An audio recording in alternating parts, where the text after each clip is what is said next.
നമസ്കാരം. ഇന്നത്തെ 10 പ്രധാന വാർത്തകളിലേക്ക്. തീവ്രവാദം പ്രചരിപ്പിക്കുന്നുവെന്നും ഇറാനെയും ഹിസ്ബുള്ളയെയും പിന്തുണയ്ക്കുന്നുവെന്നും ആരോപിച്ച് മുസ്ലിം മതസംഘടനയെ ജർമ്മനി നിരോധിച്ചു.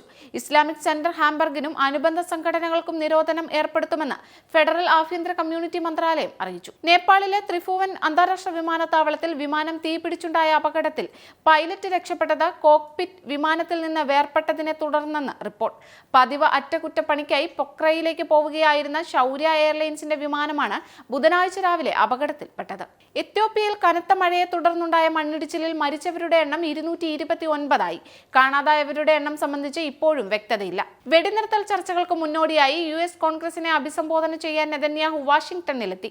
വെടിനിർത്തൽ കരാർ രൂപപ്പെടുമെന്ന സൂചന പ്രധാനമന്ത്രി ബെഞ്ചമിൻ നെതന്യാഹു നൽകി.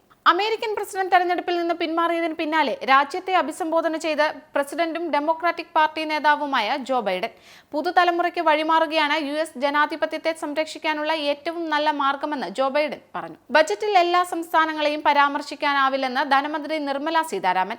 ആന്ധ്രയ്ക്കും ബീഹാറിനും വാരിക്കോരി കൊടുത്തുവെന്നത് രാഷ്ട്രീയ ആരോപണം മാത്രമാണെന്നും കോൺഗ്രസ് ഭരിക്കുന്ന കാലത്ത് ബജറ്റിൽ എല്ലാ സംസ്ഥാനങ്ങളെയും പരാമർശിക്കുമായിരുന്നോ എന്നും ധനമന്ത്രി ചോദിച്ചു. നീറ്റ് UG പുതുക്കിയ റാങ്ക് പട്ടിക പ്രസിദ്ധീകരിക്കാനുള്ള നടപടി ഉടൻ പൂർത്തിയാക്കുമെന്ന് കേന്ദ്ര സർക്കാർ വൃത്തങ്ങൾ.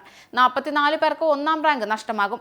വിദ്യാഭ്യാസ മന്ത്രി NTA ഉദ്യോഗസ്ഥരുടെ യോഗം വിളിച്ച് സ്ഥിതി ചർച്ച ചെയ്തു. ഷിരൂരിൽ മണ്ണിടിച്ചിലിൽപ്പെട്ട അർജുനായുള്ള തെരച്ചിൽ 10ാം ദിവസത്തിലേക്ക് കടക്കവേ കരയിലും വെള്ളത്തിലും ഒരുപോലെ ഫലപ്രദമായ IBOD സംവിധാനം പ്രവർത്തിക്കാനുള്ള ബാറ്ററികൾ എത്തി.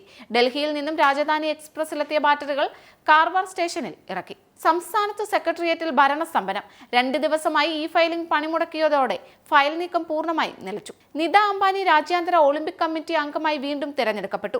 നിലവിൽ പാരീസിൽ നടക്കുന്ന 142ാമത് IOC സെഷനിലാണ് ഇന്ത്യയിൽ നിന്നുള്ള IOC അംഗം എന്ന നിലയിൽ ഏകകണ്ഠമായി നിത അംബാനി തെരഞ്ഞെടുക്കപ്പെട്ടത്. ഇതോടെ ഇന്നത്തെ 10 പ്രധാന വാർത്തകൾ ഇവിടെ പൂർണ്ണമാകുന്നു. കൂടുതൽ വാർത്തകൾക്കും വിശദ വിവരങ്ങൾക്കും Anand TV UK channel subscribe ചെയ്യൂ. ഒപ്പം Anand TV mobile app download ചെയ്ത് സൗജന്യമായി ആസ്വദിക്കൂ.